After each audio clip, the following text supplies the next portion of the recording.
¿Quién me va a entregar sus emociones? ¿Quién me va a pedir que nunca la abandone? ¿Quién me tapará esta noche si hace frío? ¿Quién me va a curar el corazón partido? So to understand the formation of this first sentence here, ¿Quién me va a entregar sus emociones? We have to understand the difference between an indirect object pronoun and a direct object pronoun. An indirect object pronoun tells you to whom or for whom something is done. A direct object pronoun replaces a direct object, which is a noun that directly receives the action of a verb in a sentence. So just like a direct object pronoun, the indirect object pronoun usually comes before the verb. So here, the indirect object pronoun is me. And you can see that it comes before the verb entregar. ¿Quién me va a entregar sus emociones? So literally it would be who, me, is going to deliver or surrender their emotions. But the more realistic translation to English would be who's going to give me their emotions. But you've got to remember, in Spanish, the indirect object pronoun usually comes before the verb. So, ¿quién me va a entregar sus emociones? The next phrase that's interesting is pedir que nunca le abandone. This is the present subjunctive. So when you have an infinitive plus que afterwards, you are triggering the subjunctive form. Once again, we have the indirect object pronoun, the le, coming before the verb, abandone. Abandone comes from the verb abandonar, which is conjugated into its subjunctive form. And why is it subjunctive? It's because it's a desire, one of the functions of the subjunctive form. He's saying, who is going to ask me to never leave them or leave her? It's a desire, so that's why it's subjunctive. And then we have the verb tapar in its future form, tapará. And we're going to talk more about the future form in the next page. And then we have hace frío. We have to remember that when we're trying to describe the feeling of the weather, so for example, it's cold, or it's hot, or it's nice weather, we have to use the verb hacer. Hace frío, it's cold. Hace calor, it's hot.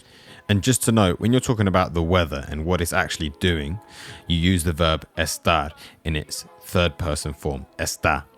So if you want to say it's raining, está lloviendo. ¿Quién me tapará esta noche si hace frío? Who's going to cover me tonight if it's cold? Or you could say, who's going to warm me up tonight if it's cold? De primaveras este enero y bajará la luna para que juguemos. Dime si tú te vas, dime cariño mío, ¿quién me va a curar el corazón partido? So here we have a lot of future tense. We're talking about who will do something, quién. So that's going to be he, she, or its form. He or she in this case. And the conjugated form is relatively easy because with AR infinitives, when we're in the he or she form, all you have to do is add an A with an accent after the infinitive. So we have the verb llenar, llenará, and bajar, bajará. The next thing I noticed is this preposition de after llenará. And this is quite interesting because there isn't really a good translation in English. Llenar de is to fill with. So for example, if I wanted to say I'm going to fill it with water, the translation would be lo voy a llenar de agua, with water. So he's saying, ¿Quién llenará de primaveras este enero? So I think what he's trying to say is who will fill this January with springs or with spring? And assuming he's talking about Spain in January is cold generally. Here in the next line, we have to understand what para que means and how it's used because it can mean multiple different things. Para que can mean in order to, can mean that, for. In this case, it means so that.